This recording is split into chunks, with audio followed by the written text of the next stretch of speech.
Hello everybody. Hope you guys are doing well. So today we will be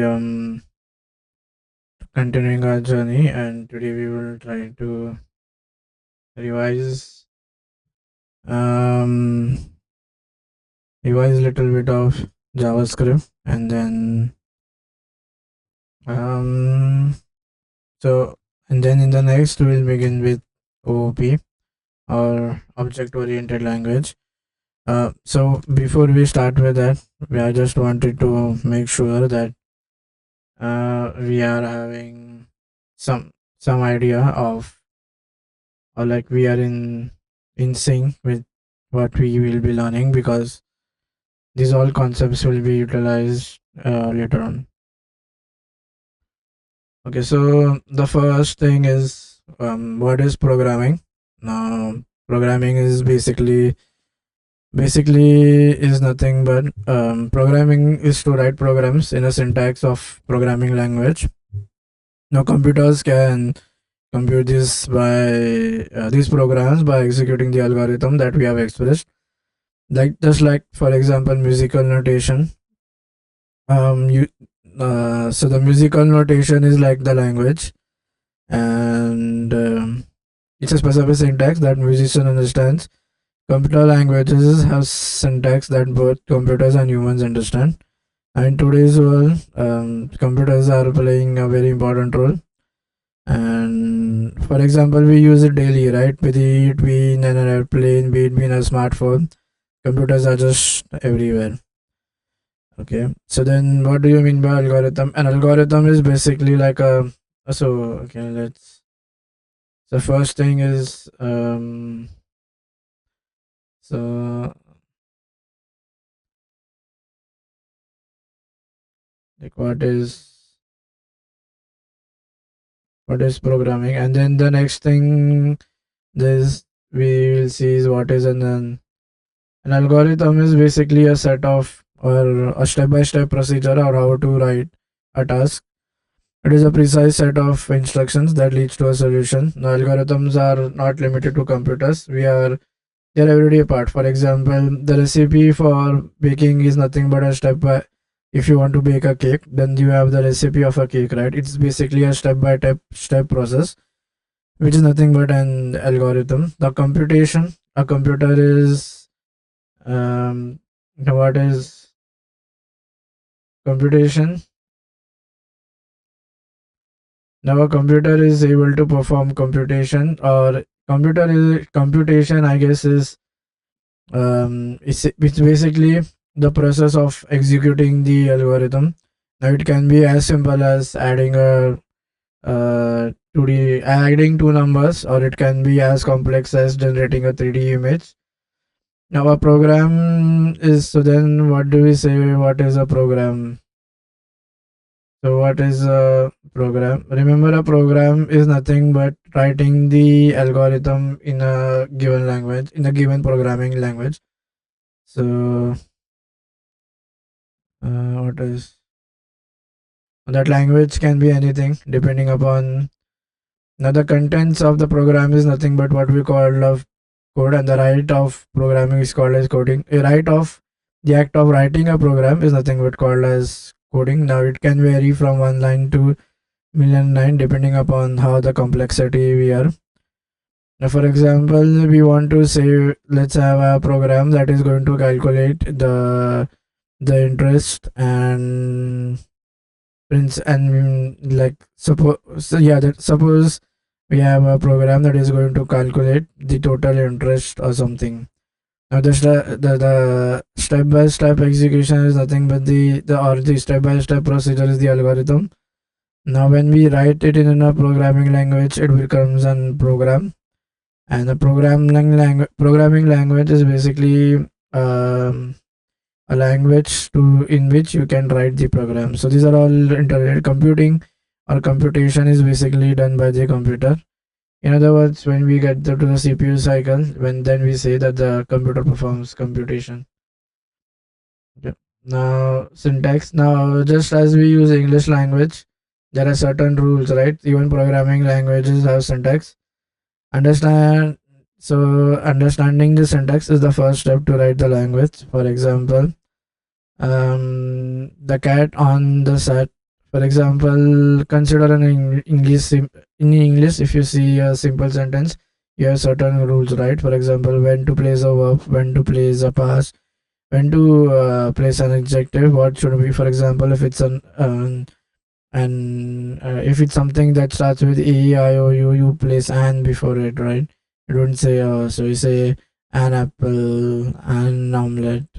You don't say omelette. So just as we need grammar for to generate a proper sentence, similarly we need syntax to write the proper programming language.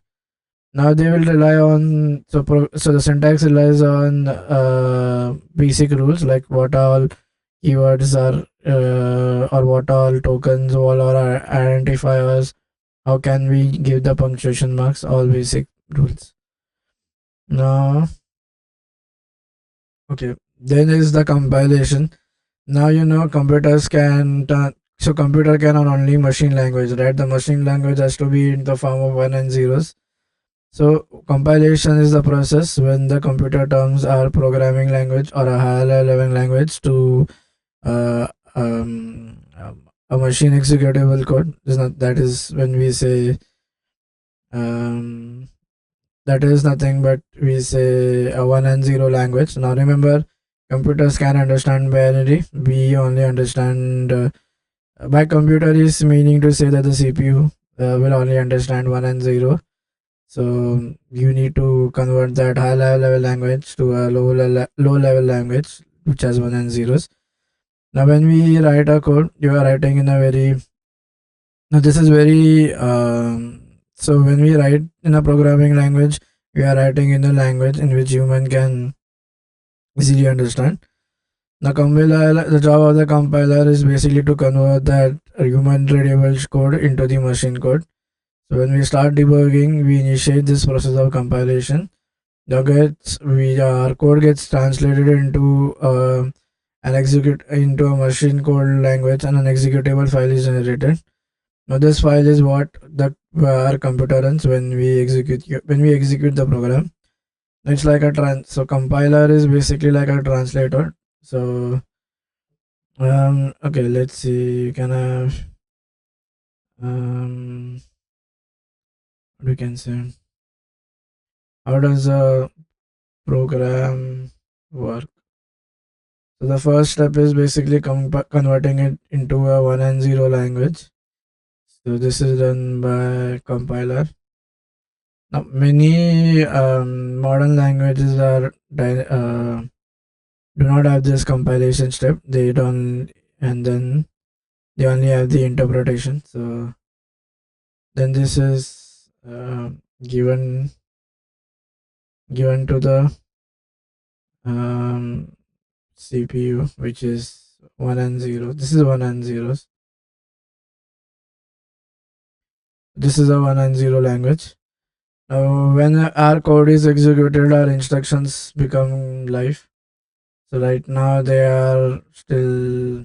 So when the CPU starts executing this, you can have another arrow and say, this execution is done.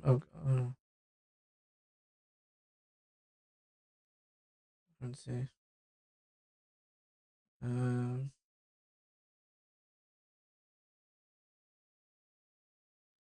then CPU will execute this.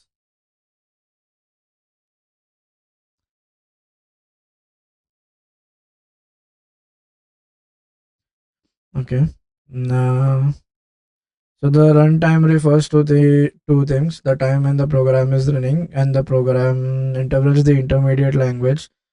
So now you might see what is so there is another term which is used very frequently, which is at runtime. So this involves both the process. Um, so this has two process. Uh, yeah, this has two process. First is the compilation stage, and and then the second is when we actually execute it. This is executing it.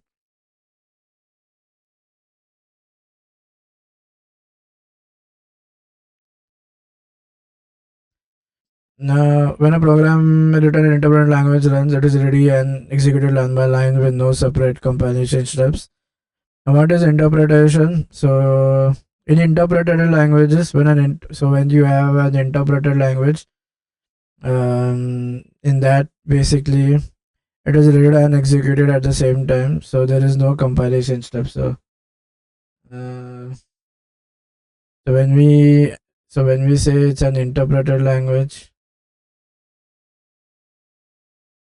so this does not have any extra compilation step. Like it is done at runtime only. No extra.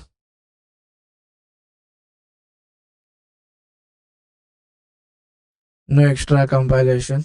So the moment we execute it, it will be, for example, Python. It's an interpreted language, or JavaScript. We have it is read line by line and executed on the fly. There is no separate compilation which is happening. Now the interpreter is a line of code trans. So the interpreter in interpreted languages, the interpreter is responsible. So in JavaScript we have just in time, the JIT or just in time. Oh, okay.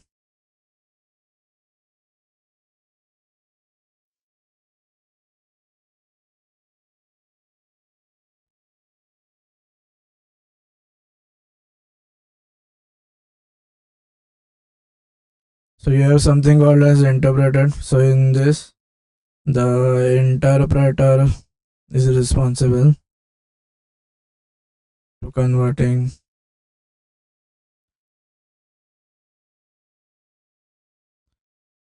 to a machine code.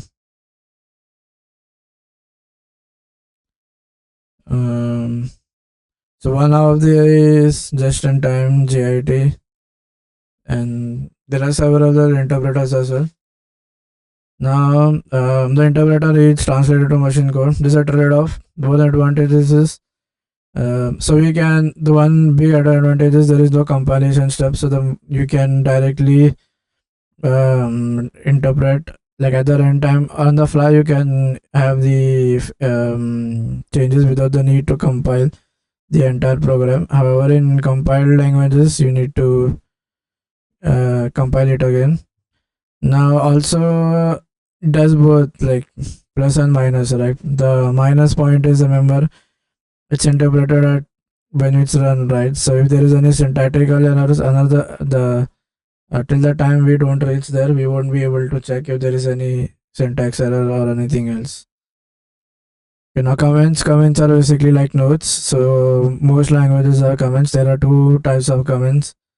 This is basically for so when you have a very big, when you have more lines of code, right? Or when so when you have more lines of code, and when not one, more than one developer is working on it, you need everyone to be on the same page. So then what you do is you give comments. So now comments are broadly, you have two comments types. Again, this is one is single, one is straight. Oh no, sorry. One is a single line comment and one is a multi-line. So yeah, single line, and then you have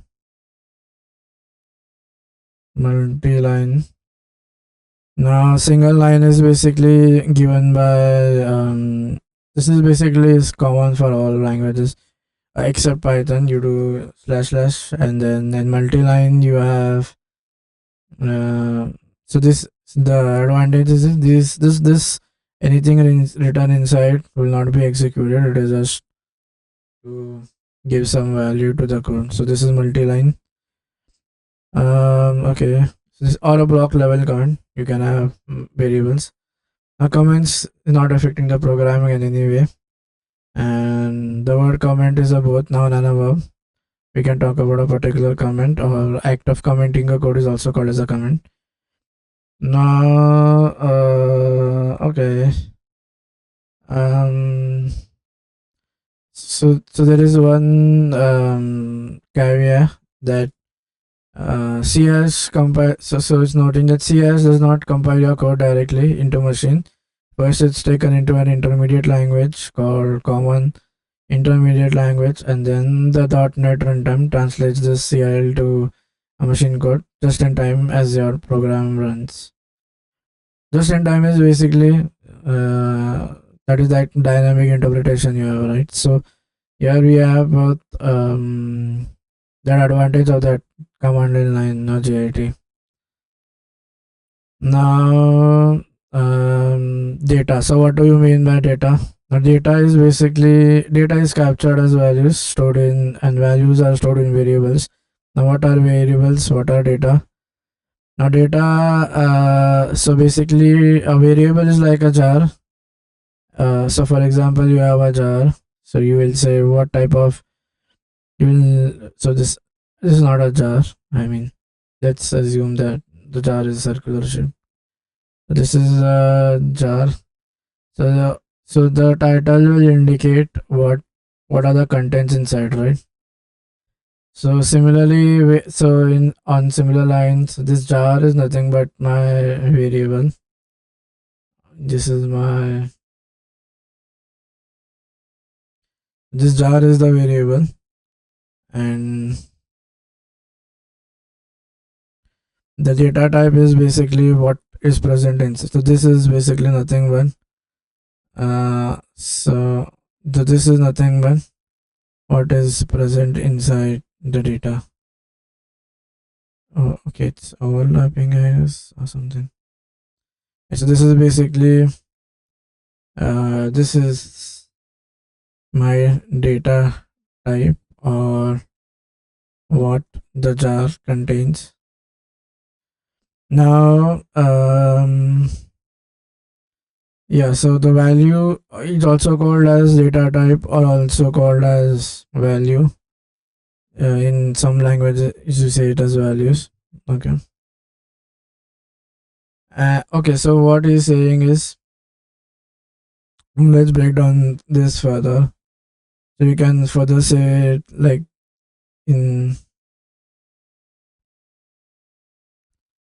So you can say what type of value or what uh,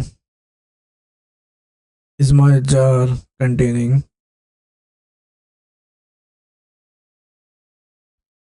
What type of value does my jar contain here? And then you can also say that all values will have a type, right? It's basically English, right? You're just singing, like you're just changing the rephrasing the sentence, nothing but else. Now values. So what all could be my value? Value could be a number, a text, or character, anything. You can print values to a console. For example, you can use system.log.println in sysout. System.out.not log system.out.println in Java. The variables are like jars, values are like declaration. Now declaring a variable is like adding an empty jar. So the first, suppose if you want to store anything in a rack, the first thing that you will do is something which is to hold that element, right? So consider that like as my block.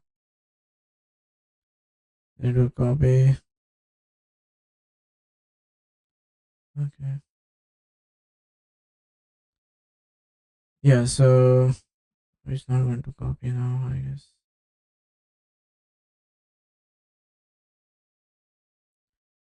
Yeah. So basically, let's see.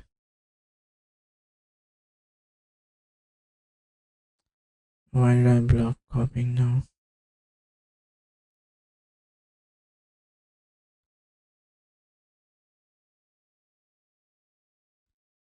Yes, animal. Okay, how is the permission here? Hmm. I guess there will be an option here somewhere. Theme paste.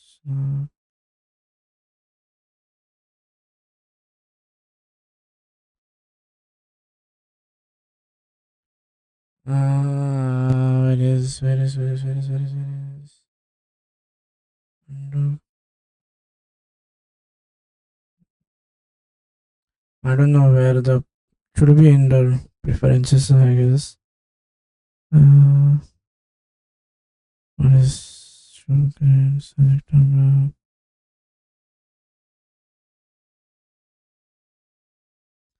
no, I guess it should go back. Yeah, so what I was saying is control C.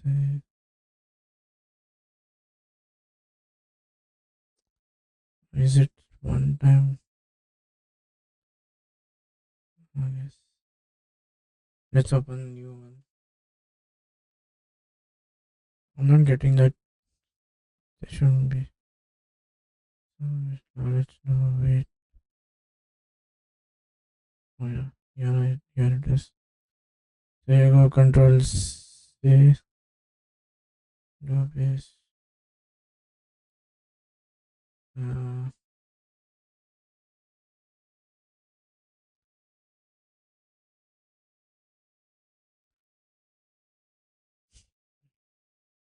so yeah, that's something went wrong.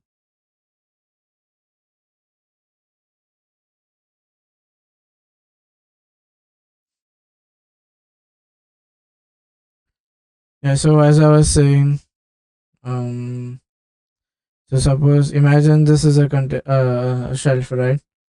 So the first thing is you want to store something. So first thing is you'll buy a jar or something so that um you can store that element, right?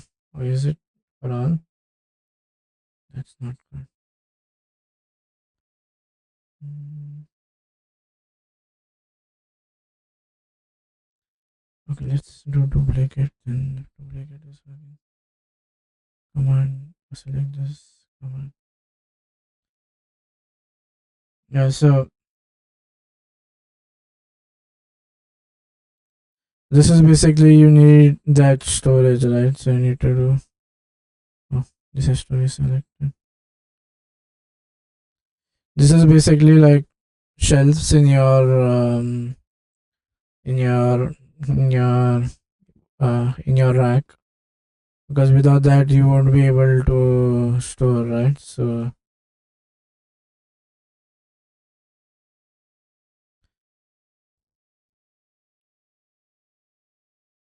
these are like different shells. So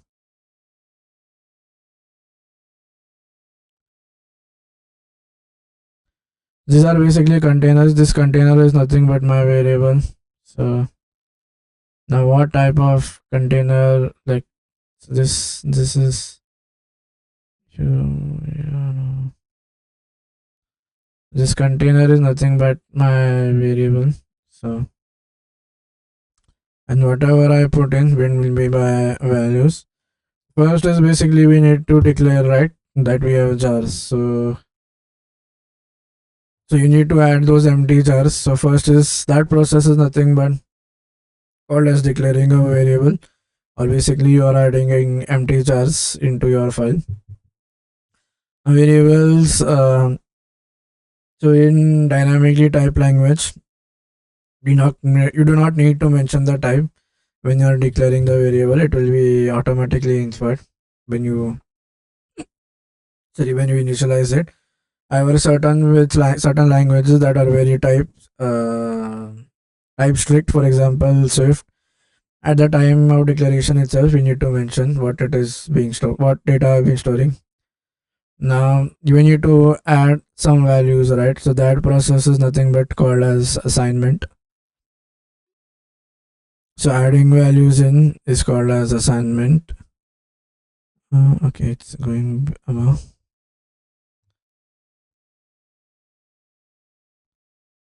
So okay,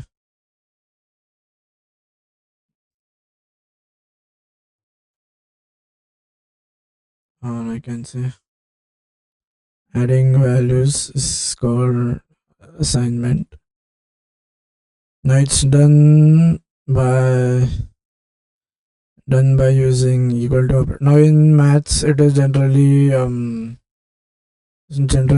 equal to means we are checking equality, right? So your assignment, your in means assignment. Now so once we have assigned it to a value, we say that it is initialized. Once yeah, we can so then comes you get an error called as undeclared. So undeclared is basically we haven't declared the container. If you have not made the container, then how will you store data? So you'll get something like undeclared. Now uninitialized is basically you haven't added any values to it, so it will be uninitialized. Certain languages initialization is mandatory, certain it's not.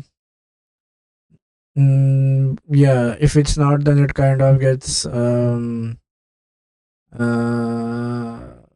changed by default initializations. Okay. Now mutability is basically now you can further classify whether once this jar is filled, should I be able to add more elements to it or not. Basically, you can define whether it's mutable or immutable. Or basically, no.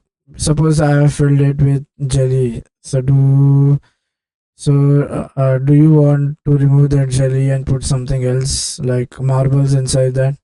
That is basically mutability. Mutability is basically changing the contents.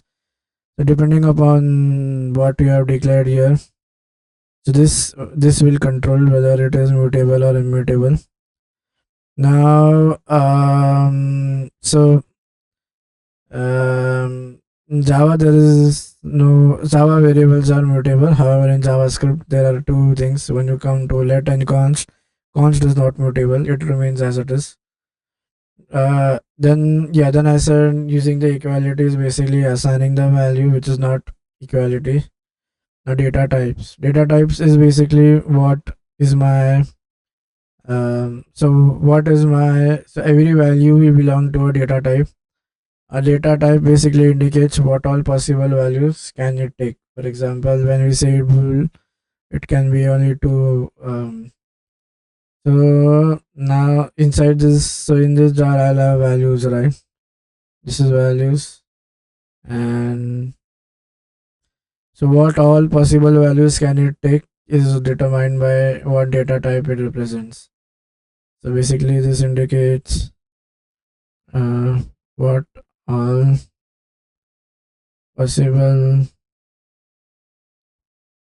values can it hold is determined by data type.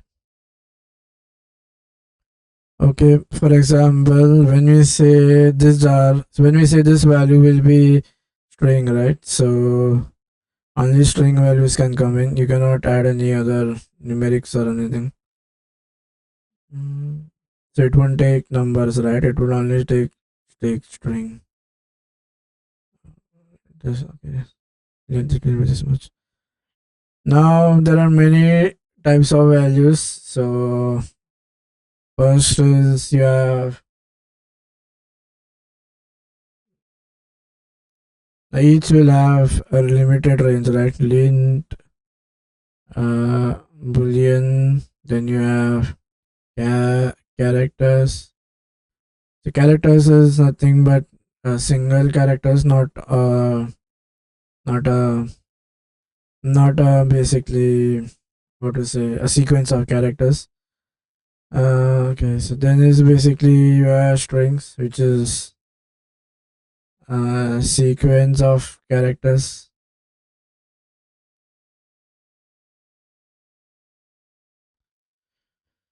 Now we can assign. So now in Java, if you say you have further classification as well, right? This is not only int. You have double, float, and long. You have double. Then you have float. Then you have long. Now basically what it is indicating is what all possible values. So in every um, so in every um, in every value there will be a specific range so that the number can be go from year to year. We cannot have many we cannot have we cannot exceed that range. If you exceed that range, then it will try to convert it to a higher possible value. That is an automatically so that you don't have to waste time. It is given little bit of thinking as well. Now floating times, so integer basically only will have integers, so you cannot have any decimal. These are floating times, double, float, decimal, long. Um, a float is basically a single point that is going to take. Okay, now every data type. So once you have a jar, right? Okay, so basically, let's have that jar analogy in sync. So this is my jar. So I said this will hold a value. Uh,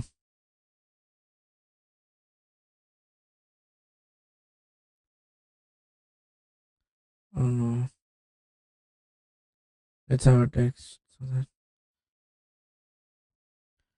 each so this value will have certain range. Okay, now it will work. Yeah, this value will have a certain range, and depending upon the type I mentioned, uh, type indicates the range and what possible values can be stored. This is basically what type is going to indicate, right? Okay, now if you see in computers, there is, so once you have this jar is nothing but my variable, right? So this jar is my okay, it's not coming. This is my var, right? So this this jar is my variable. So now in memory, um so now in computers you need to give it, so this jar needs to occupy some space, right? So we say that in memory this will occupy a space. So let's have this. Let's do okay. Let's do control D.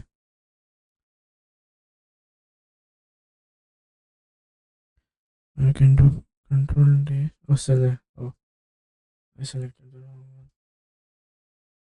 Yeah, do a control. Yeah, so basically, when you go in memory, this will occupy some space, right? This is memory being occupied to store the jar. Now, how much memory will be allocated? Again, it depends upon the type of value, right? Greater the value range, you have more spaces required, smaller. So basically, what I'm saying is this content, like what all it can store, will depend upon what is the size of this rice. If this is a very big size, it can store more values. It has a smaller size, it can store small values. Now these are okay. So there are standard sizes. Like if it's a float type, it will take 4 bytes, or 4 bytes is basically one. This is 4 bytes. Remember, one byte is 8 bits. So 4 into 8, 32. Now again, a double on the other is a double precision. So basically here you can have one precision. One precision in means like 12 point only one. So okay, let's have an arrow. So precision basically means 12.7. So this is when we say this. Okay, no, why is this become small? Just let this be. So when we say precision is how accurately the values are being represented. So when it's a single point is basically you can single precision is we can have only one decimal point here. Multiple is basically you can have okay, yeah, so here you can have only have 7 digits. So the double basically can have, it's a double precision, so you have 12.88, two decimals after two places after the decimals.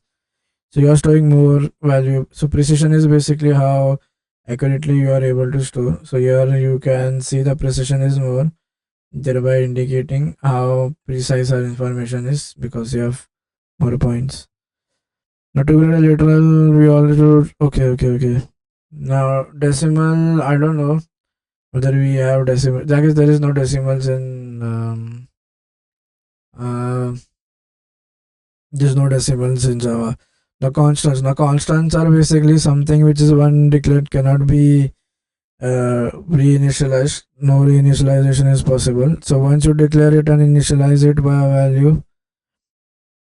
Also declaring it, no, I'm saying what I'm doing. What I mean to say is once you declare and initialize a variable with a certain data type, once it's done, you cannot re-initialize it. This is basically what do you mean by constants. Not type checking. Now type checking is making a process that all expressions even evaluated will read the except. Okay, so now there is something called as type checking. The job of type checking is basically to make sure that the values obtained are in the mm, proper types. For example, if I say this is a type of boolean, so it can be only true or false. If you get something else all time, okay, then it should be an error, right? So that is basically type checking. Type checking basically making sure that making sure we are using the correct type of values accepted and we are not making any wrongs with them. Now, so whenever now in some now when the type does not match, you get a type error. So when it does not match, the compiler will say this is type error, right? So remember, we are still checking the syntax. So it comes in compilation, does not match.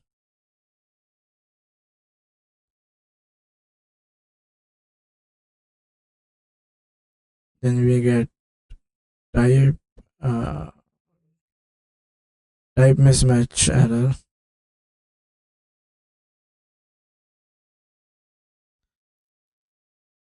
Okay. Now then this is nothing but type checking. Now type inference. Now this is not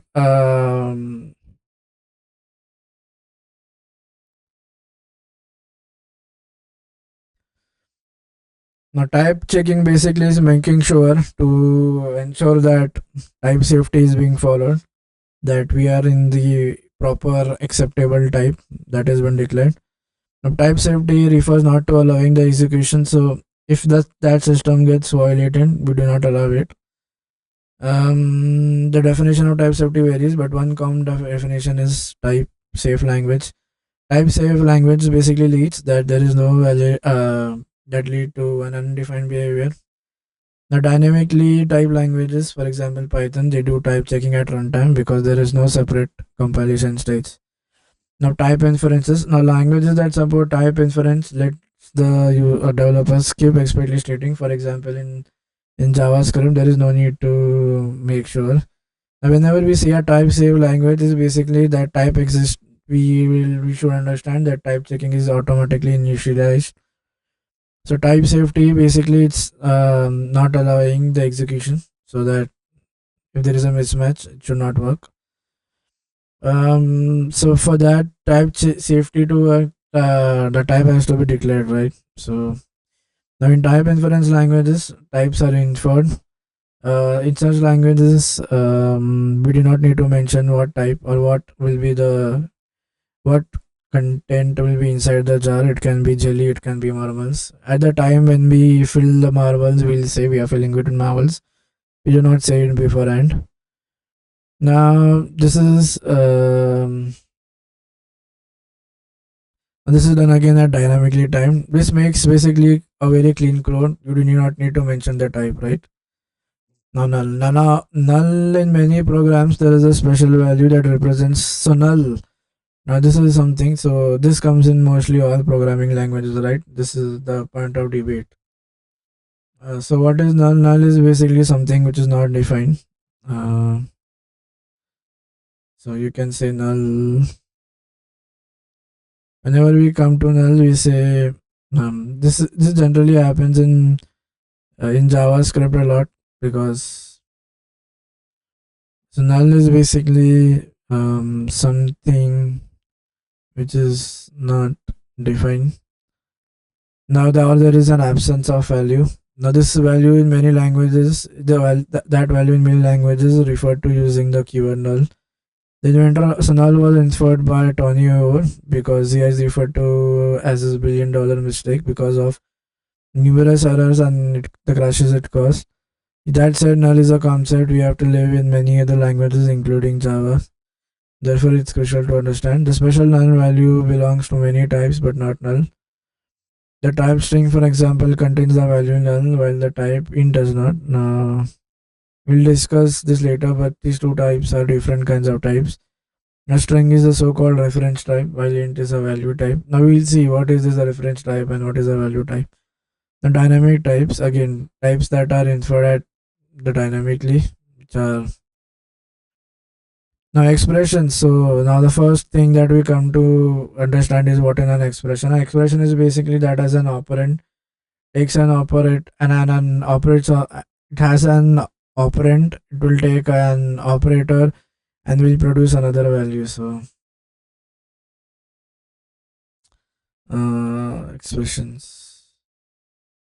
Can be so it is a combination of two or more or any other number of operators. It will have an operand. It will produce another value. So when we say variables are assigned values, this entirely was true. Variables are assigned expressions so that evaluate to value, and one of the simplest is literal values. Uh,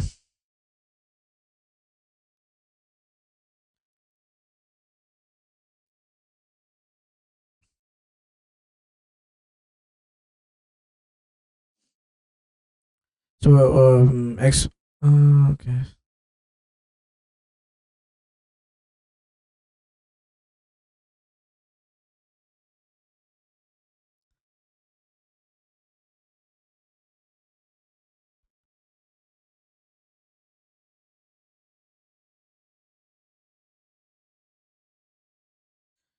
Okay, so um, let's end with expressions. Expressions are basically types. Sorry, basically that will produce a value. So remember, in some languages you can use functions as expressions as well. The reason behind this is they also can produce a value, right? And they have a return type. So because they're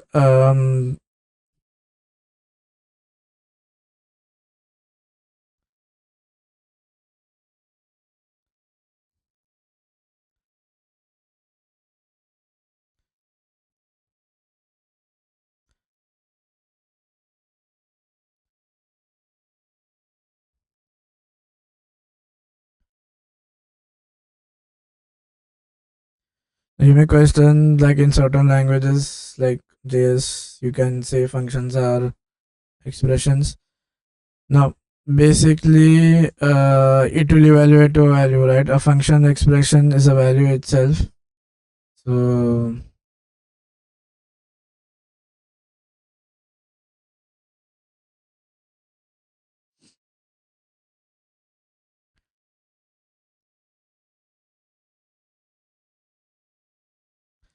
So then when we okay, so yeah, so I mean these are not mandatory. So you will have operators here that will work with operands and produce a value. This is most important. Like getting a value back or producing a value is something which is the core optimization.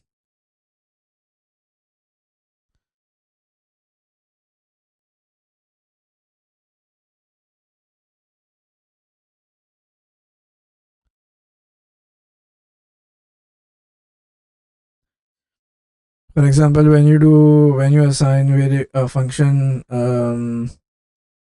uh,